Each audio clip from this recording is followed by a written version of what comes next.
let's go to Heidi in Columbus. Hey, Heidi, what's up?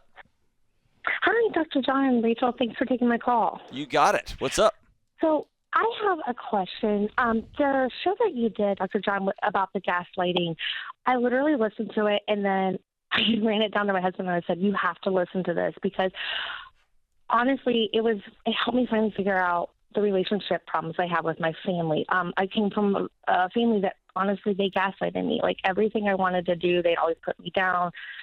And now that I'm a mom of 3, they're still doing it. And it's to the point where I don't know, as a mom, I feel like I have to defend my kids. And it's putting a whole strain on the relationship. Now, my husband and I are great. He's my biggest supporter, helping me through it.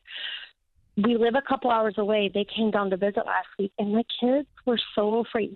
My older 2 are 6 and 4, and they're like, we can't have our hair not look good because they'll tell us it doesn't look good. If I don't have my shirt not wrinkled, they're going to pick on me. And and they say all these comments, and I'm just sort of at the point of I'm trying to set boundaries, but every time I do, they start screaming at us or yelling at us. So I just don't know, how do I undo the past and then not have it affect my kids? You can't undo the past. The past has happened. There's a period at the end of that sentence. And many people in your situation, you are a professional peacekeeper, and you probably have been since you were a little girl. Your job was to make sure everybody else didn't set off. And so you developed a superpower of taking your feelings and shoving them as far down as possible.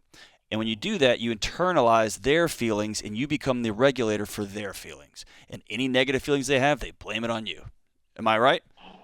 Oh, yeah. Okay. All the way.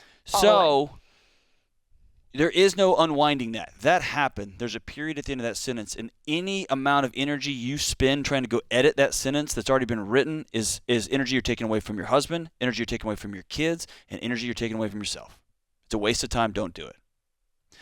What I want you to do is to take the word family off for a second, and I want you to think of a neighbor who just walked by your house every morning and then came into your home to inspect the clothing and haircuts of you and your kids.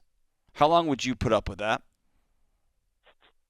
One time. Yeah, exactly. One time, and you'd call the police. Your husband would probably go to jail, right? And you'd have to figure it out. Your family is hurting your children. Your family's hurting you. Your family's hurting your marriage. There's no negotiating with this. It ends today. And when you put a boundary, you haven't been putting up boundaries. You've been putting up, like, mean thoughts.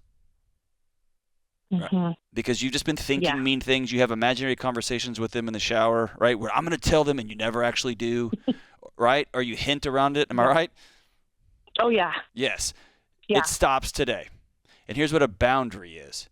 You're not welcome in my home anymore. Or, hey, we're all coming down this weekend. No, thank you. We already have family plans.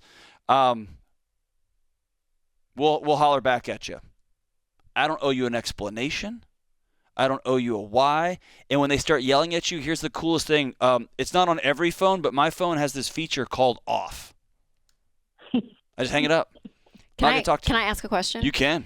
Okay, if she's never communicated, I'm assuming that, Heidi, so correct me if I'm wrong, but if she's never communicated, you can't talk to us that way. Yep. Would you give them would you have a conversation and say, here's the boundary. Here are the comments, and be very specific, these types of comments and more, anything along these lines. And if you cross that boundary and you say that, you are never welcome. Like do you know what I'm saying? For my dad and your dad, my mom and your mom, yes. Because I believe that my mom and my dad and your mom and your dad truly love us, and they often give us advice. That's their way of telling us they love us.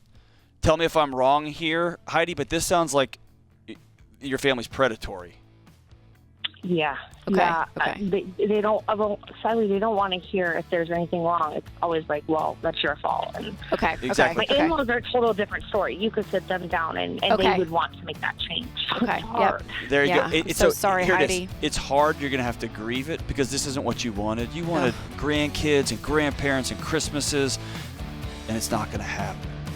So be sad. Be real sad. Grieve the heck out of it. And protect your heart and your kids and your marriage.